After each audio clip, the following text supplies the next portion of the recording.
Greetings YouTube, Skill Incarnate bringing you all the latest indie gaming goodness. Welcome back to another look at an early access game. This time we're taking a trip to the South American jungle with a little title called The Church in the Darkness for the PlayStation 4. The Church in the Darkness was created by a little known developer called Paranoid Productions. Now you probably haven't heard of Paranoid Productions, but they were responsible for a very nice DOS shooter called Damage Incorporated, which pioneered controllable AI characters way before titles like Half-Life. It was a criminally underrated game that was overlooked by bigger titles of the era, such as Doom and Quake. So when I heard that Paranoid Productions developed a new title, I had to give it a try. As with past reviews, I'm going to be looking at the game from the perspective of the story, the graphics, the gameplay, and value for money. The story of The Church in the Darkness takes place in the 1970s post-era Vietnam. It focuses on a church called the Collective Justice Mission, which was established as a response to the negative backlash to the Vietnam War and the growing spread of communist influence in the West. The leaders of the church, Isaac and Rebecca Walker, have completed an exodus from the United States to South America, convincing a group of disillusioned Americans to leave with them. They've established Freedom Town, a gathering place for the church, spreading their influence and arming their members in preparation for a perceived conflict with the West. You control a law enforcement officer called Vic, who's travelled to the church compound in an effort to extract his young nephew Alex, who has come under the influence of the cult. This is a simple story made more chilling by its parallels with some of the extremist cults we've seen in real life. And it's also a subtle political commentary by the developer on the dangers of socialism and communism. I try not to talk about my political views on this channel, but I am surprised this game was not censored given the current political climate, but I'm very satisfied that it wasn't. Paranoid Productions have taken a very clever approach to outlining the story, in particular the background of the cult, their members and their motivations. Information about the cult is conveyed via loudspeakers placed throughout the compound, and these updates range from daily news to propaganda for their members. Depending on the player's approach, the cult leaders will raise alarms and instruct their members to capture you should you be detected in your infiltration attempt.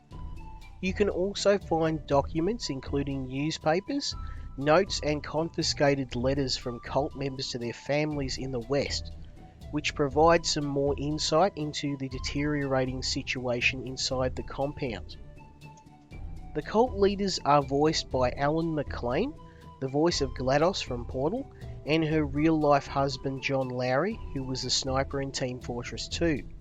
And their banter over the radio, as well as their reaction to your approach to the cult, help to immerse the player despite being a touch repetitive sometimes. Not all of the cult members I found were indoctrinated. Some offered assistance and advice when I was able to find them. Your approach to the game will also influence the story and the ending of the game, as you can choose a stealth-based approach, avoiding conflict and sneaking, or simply kill everyone in your mission to find Alex. One of the unique features in the game is the way the villains are handled, as the personalities of the cult leaders and the cult members, as well as Alex, are randomized with each playthrough. These range from misguided leaders simply shunning Western society to homicidal maniacs obsessed with making war, and you will have to change your approach accordingly. While I enjoyed the way in which the story was set up, admittedly the graphics of the game are not the strongest point. The compound and surrounding jungle matches the setting of Colombia with bamboo huts and mud buildings, along with local animals such as tropical birds flying overhead. However, the graphics lack the detail and the colour I've come to expect in modern games, especially on the PlayStation 4. There's only a small range of character models in the game, with simple workers, armed soldiers and the cult leaders represented with different coloured uniforms. Your main character and NPCs also have an extremely limited range of animations, with some actions such as picking up items feeling stilted.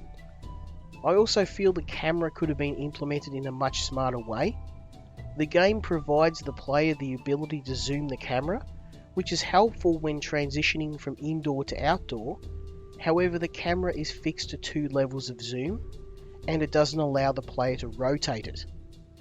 I believe that some more time in development could have fixed the problem with the graphics and the controls, and it would have benefited this game immensely.